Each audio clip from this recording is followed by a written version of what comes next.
Welcome to Coffee with Artists. My name is Rachel Wilkins.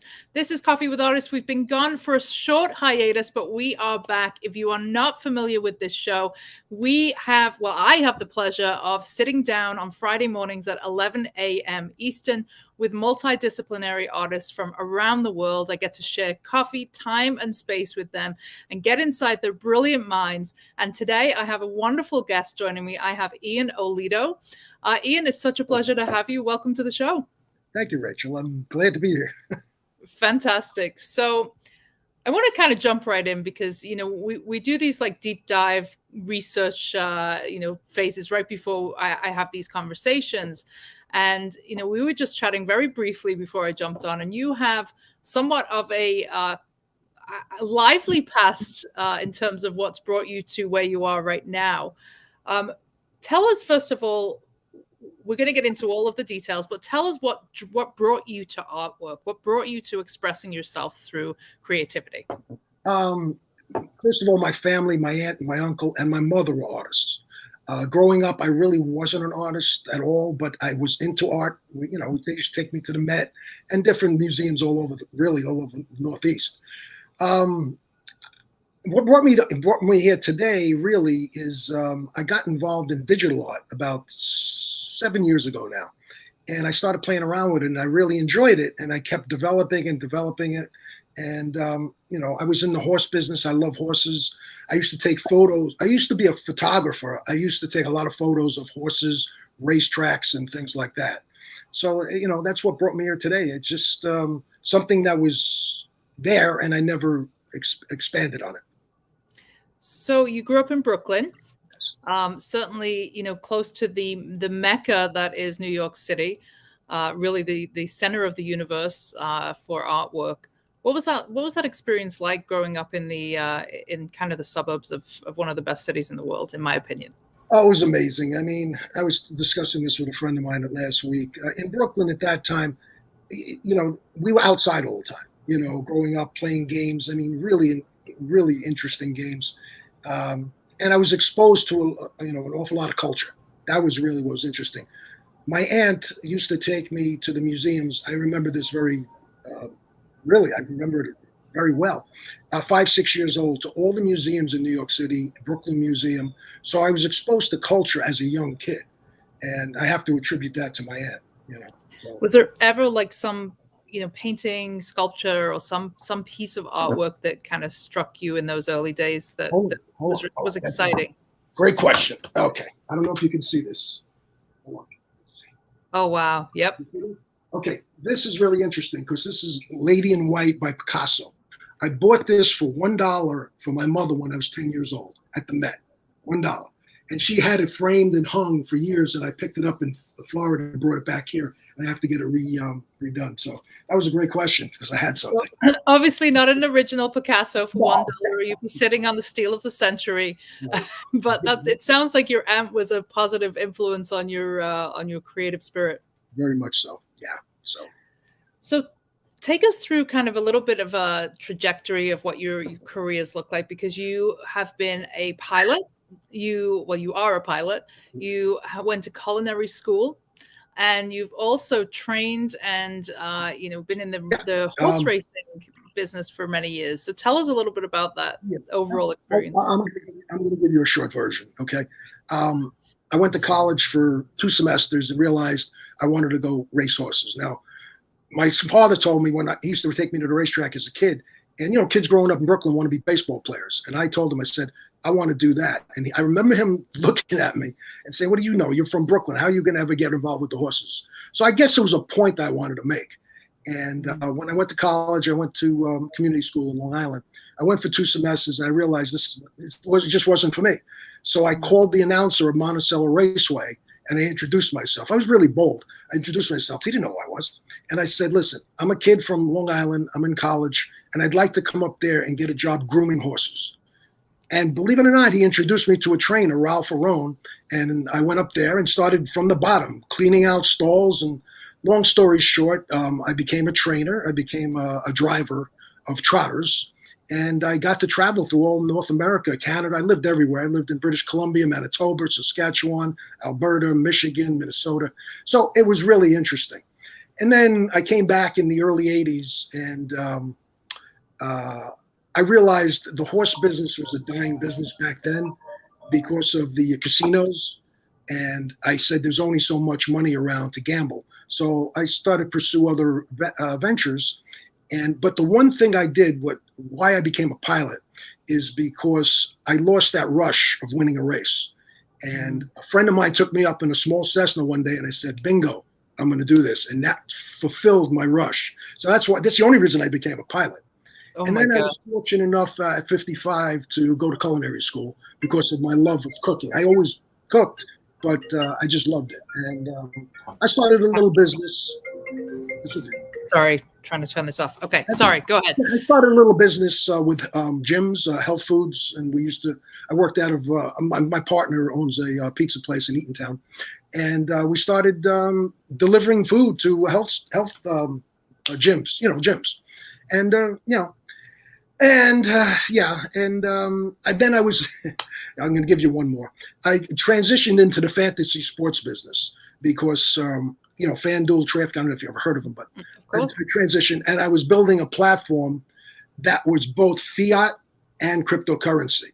And wow. people can be able to play fantasy. Unfortunately, my partner passed away in 2017, so I had to can that idea. And then I kept developing digital art, and with COVID, that's what really drove me into what I'm doing today. So that's the short version.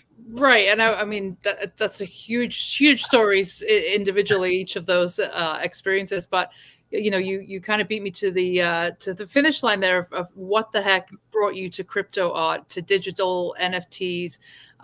Tell us a little bit about this. I guess your passion for it, because it is a moment right now where we're seeing a lot of activity. There are still a lot of people who have no clue what an NFT is or no interest in knowing what an NFT is. But you were a very early adopter. You were involved in this scene in 2017. So in the crypto space. Crypto space, yeah. Tell us a little bit about what it's looked like since 2017 and what your involvement has been in this process. Well, I was very involved. I got involved with, believe it or not, crypto in 2013. Unfortunately, it wasn't Bitcoin, but You're living on your own island by now. Yeah, exactly. But I got exposed to it in 2013. But in 2017, it started really to take off for the first time. And I used to go to New York City to all these meetings. What do they call them? Meetups in New York City. And I started to meet people from all over the world that were into crypto and the blockchain. And people don't realize really what the blockchain is. Bitcoin was built on blockchain. It's really fascinating stuff. And NFTs first started in 2017. I didn't do anything in 2017. It took me, I'd say about 7 months ago, I started really to look at NFTs, non-fungible tokens. And, I said, this is great for artists, photographers, songwriters, musicians, where you're going to get paid for what you did, and you don't have to worry about anybody taking it and copying it on you. Mm-hmm. It's a lot more detailed than that, but it's real. It's, as you know, I think it's here to stay. And how I describe it is NFTs are right now, you're building your basement, and it's going to be the first floor, second floor, third floor roof. So it's really early adoption. Yeah. And it's crazy. It is. It's NFTs. Totally crazy. And for people who don't really understand even like the basics of this, which I'm still very much a surface level quote unquote expert. I don't think anybody's an expert, first of all, in this space yet. It's way too soon. But it is it's complex to try and process exactly what it is, because essentially an NFT is you're taking something that you created and you are minting it, which is really just taking it and putting it onto the blockchain and getting a unique identifying number, which can then be transferred to somebody else if they buy that NFT. Exactly. Go ahead. I just want to say one little tidbit. The original artist, when they sell their NFT, anytime it's resold, you're going to get a 10% royalty. Let's call it a royalty on that picture, that painting or whatever it sold, whatever NFT it sold, it's a 10% on the original. So if it sold 20 times, you're making 10%. That's pretty interesting. It's incredible, especially because artists have really never been able to have any involvement in secondary market. Like once their piece is sold, it's sold. If they sell it for $100 and then 5 years later it sells for $1 million, that they don't get that direct result from that sale. They're not getting a kickback, unlike with an NFT. Right.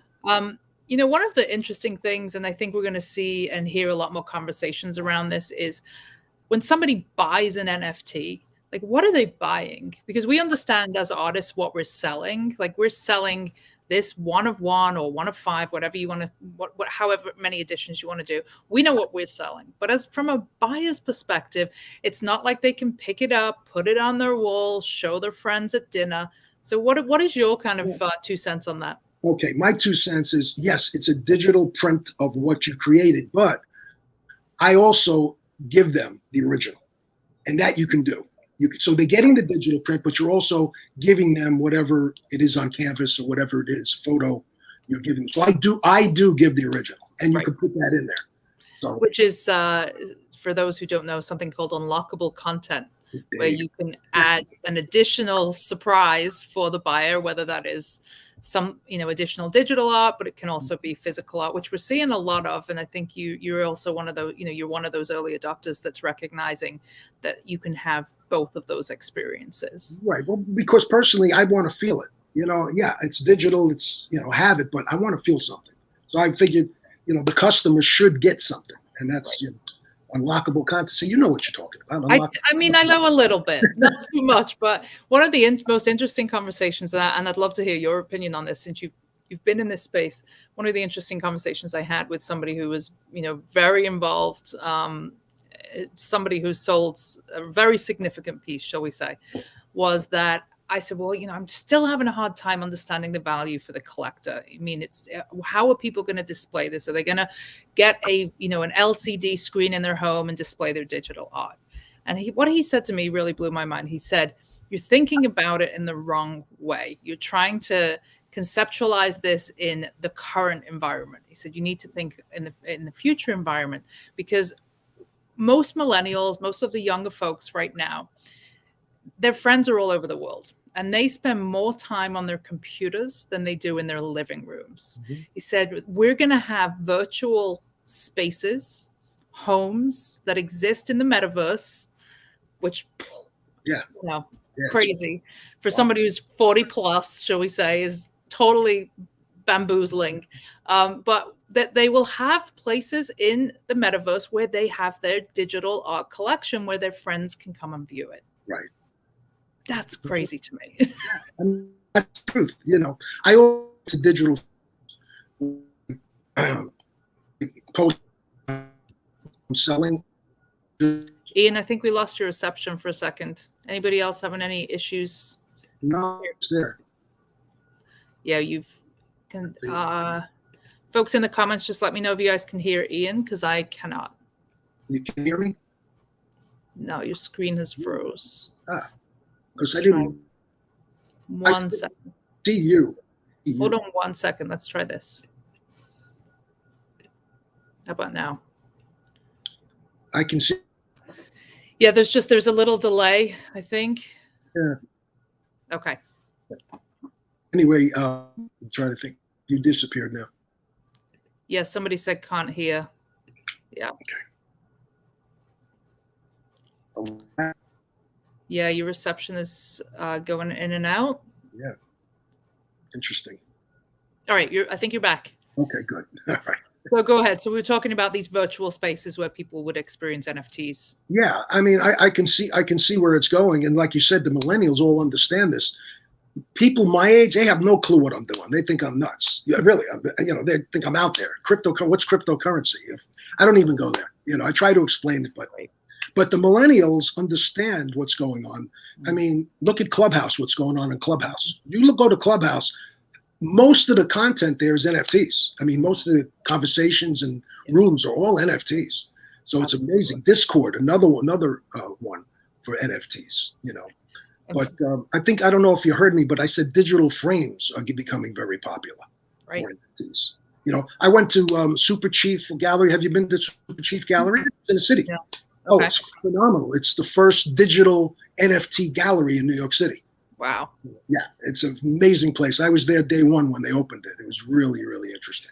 It's very exciting. And I think if nothing else, it certainly democratizes the art world a little bit more gives us as artists a lot more power over what we can do with our work, how we can build revenue, how we can increase the value in our work. But there's also a big part of it that involves a lot of showing up. Now that we're moving away from the galleries having so much control and the gatekeepers, we do have more of a responsibility to be our own cheerleaders.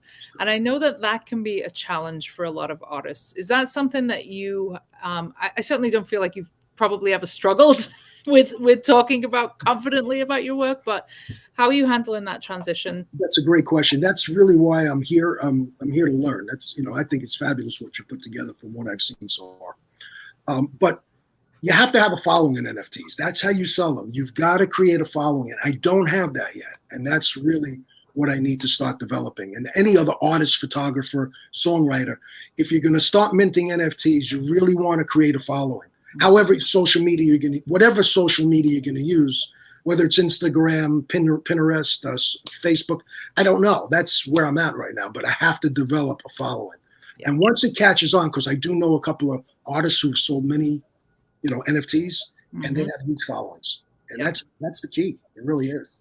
We had JR on the show right when he was really blowing up, and he quit his teaching job. He was making six figures. It was just an insane kind of trajectory of success. So it really is possible. It's very exciting, and I'm excited to see what you do with this. So let's go back to kind of the actual work itself. So. Sure.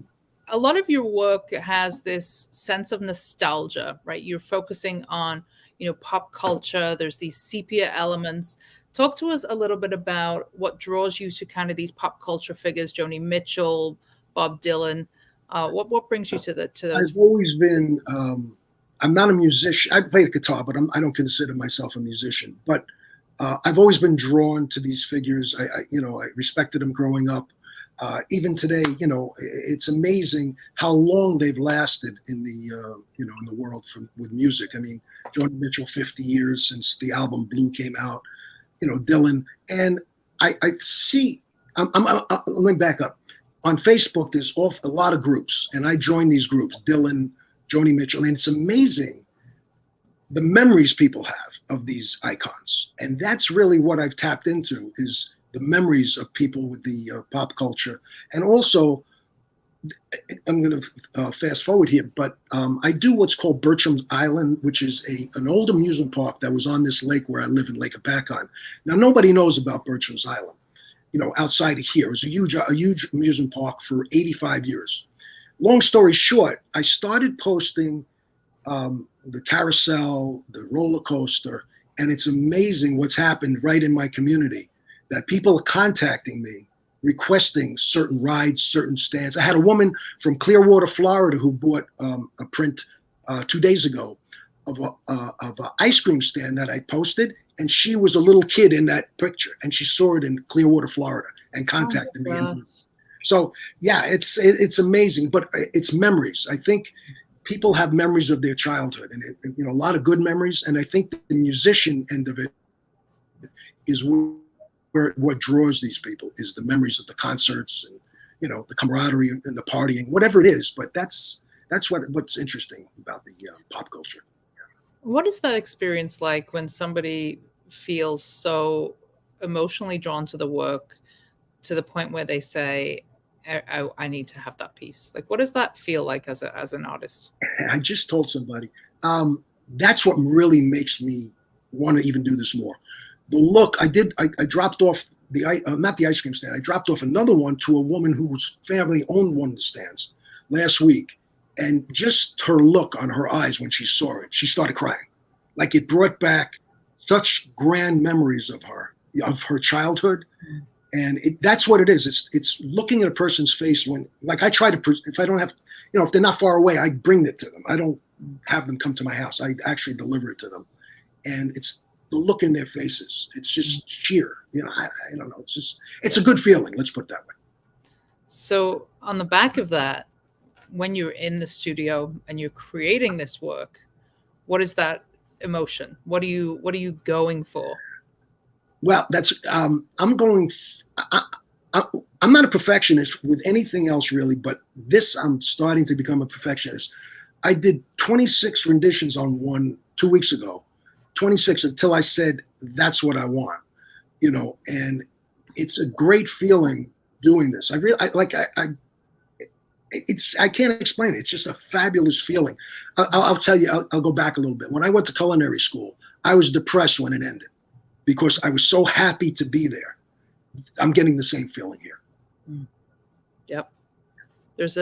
And also I think as artists, there's people on both sides of this, the inspiration kind of well. Like some people wait for that divine inspiration or something that compels them to create, and then there are the other artists, which is not me, who get up every day, they go into the studio, they grind it out, and they hope that something good will come. Where do you fit in that?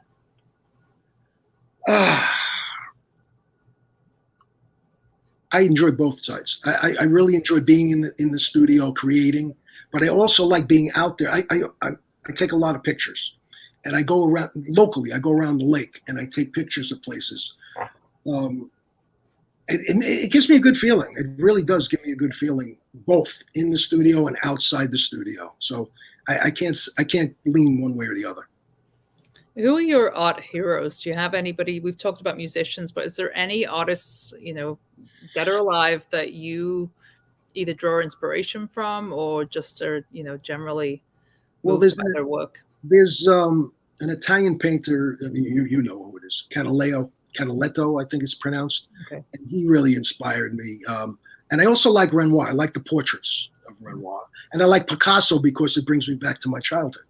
So those three I would have to say that really inspired me. And this is fairly new to me. This is really interesting. It's a great learning experience. I'm having a blast. I really am. For somebody who it's fairly new to, you have a pretty extensive body of work. You have amassed I've seen tens, if not hundreds of pieces. So how much time are you spending on this? Well, I get up at 2:00 in the morning when I have something in my head, and I get right out and start doing it. It's crazy. You're right. I mean, and I don't burn out, which is really interesting. You would think, all right, you're going to burn out, but I really enjoy being there creating. And, you mentioned something the other day on your call, which really hit me, because I never considered myself an artist. Okay. But you said something. You said, if you just sell one painting or one something print, you're an artist. So that really struck me.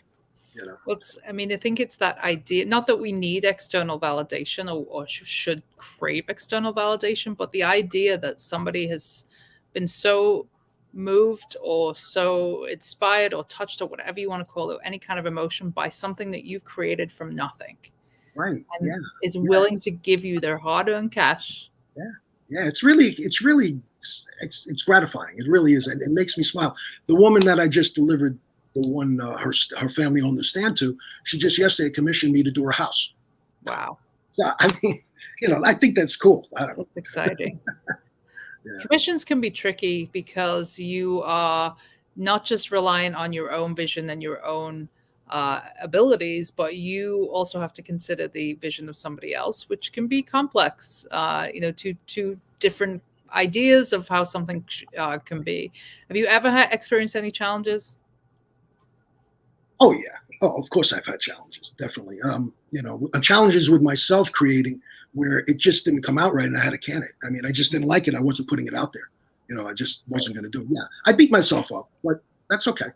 It's like I said, this is all a learning curve for me. It's all new. It's all new, and I enjoy it. Do you feel that you talked about kind of chasing that adrenaline high of the racing days, then having that same experience becoming a pilot? Do you feel that you get that art gives you that? When I delivered the piece to the woman with the stand the other day, I got that rush. That was the first time I've gotten it away from flying, Yes. And the answer to your question, yes. Yeah, it gives me that rush to see the expression on a person's face. You know, Yeah. it's happened like 3 times already, which is cool. And if you can kind of compare the two, put those two things side by side. I mean, I know it's several hundred hours before you can get in that cockpit and fly that plane up in the sky, right? For that. Yeah, I flew a lot. It took me, let me see. No, it wasn't. I think it was 42 hours at the time. But I put in like 1,500 hours total. Wow. Yeah, over the years. I don't fly anymore, but that's why I experienced that rush when I brought her the piece. Yeah. Right. And it's kind of, not that they're the same, but there's similarities there. You spend so many hours in the studio laboring over the piece for that 3-second experience when you hand over that piece of artwork. Right. But it's all worth it. I look at life as chapters. Each chapter, I have many chapters, and I'm just in another chapter. That's where I'm at. That's fantastic. What are your hopes and goals for your artwork? What's kind of that big picture goal that you would like to accomplish? My focus moving forward is the NFTs. I really believe this is where it's going to be. Mm-hmm. And again, I'm learning. Like you said, I mean, every day I'm learning. I don't know anything really when it comes to NFTs, to be honest with you. I mean, I know a lot more than a lot of people, but I'm still learning every day. People posting YouTube videos. For anyone who's interested in NFTs, go to YouTube. You can learn an immense amount of there's an immense amount of stuff on YouTube. So, every day somebody's posting something and helping, which is interesting, But it's a new thing, Can you talk to us a little bit about your process in terms of what it looked like before NFTs and what it's looking like now? Are you somebody that is using digital resources like Procreate and iPad, or are you old school, get in the studio with paint, or are you kind of hybriding those two things together? Okay, I'm hybriding both together, and I had something in my head, and I had a fellow program some software for me that I told him that I wanted. He created some algorithms for me. Wow. And it's like private stuff, but personal stuff, but he did it for me. And so I'm mixing everything, because I did start out just, growing online and, back in the day. And it was, I look at what I did 4 or 5 years ago, and today it's totally, amazing. It's like an evolution. Let's put it that way. I think there's like this reluctance from traditional artists to like embrace the technological advancements that we've made, and it kind of pains me that is the case, because there's so many powerful resources right now. Just Procreate as an example, some of the work that is being produced, like the fact that anyone could ever dismiss that as not real artwork is it's something that happens, I think, time over time throughout any art movement. We're always rejecting the new, right? It's always the old is better, the traditional is better. When Andy Warhol was doing his lithographs and reproductions, it was like, that's not real art, but now it's cherished and hangs in the best museums in the world. Yeah, no, I've been attacked on Facebook about that. You're not an artist, you don't know what you're doing. I don't even respond. There's no reason to respond. I just leave it alone. Yeah. I think everybody can create art, no matter what it is. Really. My mother did needlepoint by her eye. I mean, like she didn't have, it wasn't like paint by numbers. She really did needlepoint, by herself, and created some amazing pieces. You talked about, having to go back to a piece again and again, like 20 plus times. What is it that tells you that something is done? Well, most of the time it's blending of colors. Okay. I just don't like the shades I'm using, the actual colors I'm using. Like I did a dog for a friend, and I'm still doing it. And it's like the 7th time I'm doing it. And I just haven't gotten it right. I don't know, just in my eye, I haven't gotten it right. And I know she likes it. I don't like it. That's, I already showed it to her. She said, no, I want that. I said, no, I said, I can do better. So I'm still working on it. The critical inner critic artist. And that's not me, believe me, I'm not. But when it comes to this, I really take it personal. Yeah. What's been your most proud moment up to now, in terms of whether that's something, personally you've accomplished with the work, or, the reaction that you've had maybe from someone else or any other outside sources? The first time I sold a piece. Absolutely. Absolutely. The first time I sold a piece. I was amazed. Somebody wants this? No, really, that's that. If you're asking me, that was the thing. It was the first time I actually sold a piece, you know, and I've sold many since then, which is gratifying. But I'm making also people happy too. You know, Yeah. putting smiles on people's faces is nice, especially today. What is the reaction that you get from your loved ones, given you've like you said, you've had these chapters where you've been really lived almost 4 different lives within your life so far? Like, how is that perceived or experienced by your loved ones? They can't believe that I'm doing art. They like of all the things I've done, they like shaking their heads and saying, art, it's but they know me because I've done so many things throughout. Because I just gave you a short version, but I've done so many things throughout my lifetime. It's just another chapter. That's all this is. But it's a very enjoyable chapter. There've been some bad chapters, of course. Just life is, not all good, but this is a good chapter. So what are you hoping for the next 6 months? What's your big plans? Do you have any, how can people kind of experience this work that you're doing? How can people collect it? Tell us what's coming. Well, I have a studio on Etsy. It's ianscryptoart.com. I also have NFTs, which I mint on OpenSea. You can see them on OpenSea. I have many on OpenSea. Probably, I guess about 26 so far. And I like I told you, my goal is by December 10th to sell 4 NFTs. Fantastic. Well, I am going to. I got to get the following. Right now, I'm putting your Etsy shop in the comments. We already have your Instagram in there. And folks, do go check out Ian's awesome work. It is going to be available for sale. It's also going to be available via NFT. Now, which platform are you selling your NFTs on? OpenSea. OpenSea. Okay. Yeah, I think you have to put in, I think it's under Rengo, RENGOGH. Okay, perfect. All right, Ian, any final thoughts you want to leave our audience with? No, I really appreciate this. This was a lot of fun. I love the questions you asked. And I love what you're doing with this boot camp. I've done 2 modules and I'm really excited about it. It's pretty cool. It's just fun, and for anyone who's not involved with the boot camp, all I can say is this: if you're an artist, join Rachel. That's very kind of you. And I'm not paying Ian to say that, folks. So No, you're not. I wouldn't say if I didn't mean it, I'm not saying it.